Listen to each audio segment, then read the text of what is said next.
Anaplastic large cell lymphoma is a rare cancer that can develop following breast implants.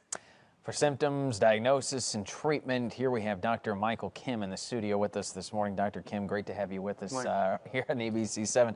First things first, this is a relatively new disease, if you will. It's not been around for more than, I guess, 8 years or so. Tell us about it. What is it exactly? Well, it's not a breast cancer. So the reason it's important is the most common procedure, over 300,000 breast augmentations a year. So it's a lymphoma related to the breast implants, a very rare cancer of the lymph nodes and lymph cells. So it's actually not a breast cancer, but cells around the breast implant.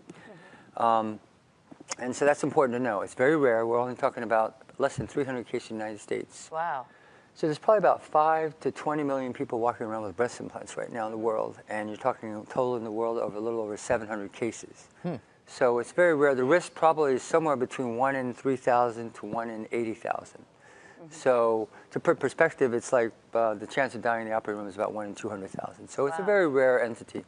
But, you know, since it's so popular, we're getting phone calls, people coming in, they want their implants removed, blah, blah, blah. So I wanted to clear up some of the information and some of the facts. So usually how these patients present is fluid, usually 5 to 9 years after surgery. They start getting swelling, pain, and then fluid or a mass. And so fluid makes the diagnosis, and fortunately it's very treatable.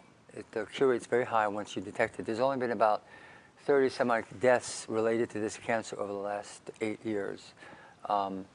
So Alcl, interestingly enough, it's a phenomenon of textured breast implants. So the majority of them, I only use smooth implants, and I don't know if there's a picture somewhere there of the two different types of implants. So the textured have this like rough spot, that's a smooth, and you can see that the smooth moves around more, and the textured, it sticks more to the tissue. Fortunately, in the United States, we mostly use smooth implants, so it seems to be a problem related directly to the textured implants. So Alcl has a voluntary recall this year off the shelf, not from patients, of these implants. And if you have those textured implants, they are not recommended removal, but just to check in with your plastic surgeon, have a check, surveillance, etc. But the most important thing is to be aware of this because you know, these cases can be found late if you're not aware of what's going on with your breasts. A lot of doctors still aren't that familiar with this cancer related to breast implants. But it's something that you would call your plastic surgeon then right away, especially if you're not sure what kind you have or if you're having any sort of symptoms, correct? Absolutely. So if you have any issues of pain, swelling, or even just worried, you can come in, drop in. The plastic surgeon, I'm sure, will be happy to see you, examine you, go over all the risks, find out what type of implant you have, and assess your risk and what you should be doing for yourself.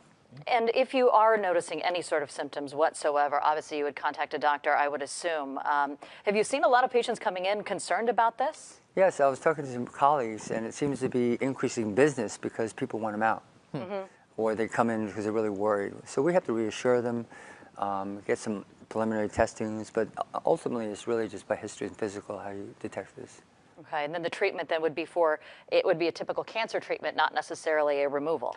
Well, actually, the treatment is removal of the implant and the capsule, which is often all you need. Oh, okay. Occasionally, it spreads, you need chemo and radiation, but the majority of patients respond well to just the surgery, and it's very high cure rate. Oh, wow. That's good news. Well, that's great I mean, news. yeah, if there's ever a silver lining, yeah, that would certainly be it. Absolutely. Dr. Kim, thank you so much for being here this morning.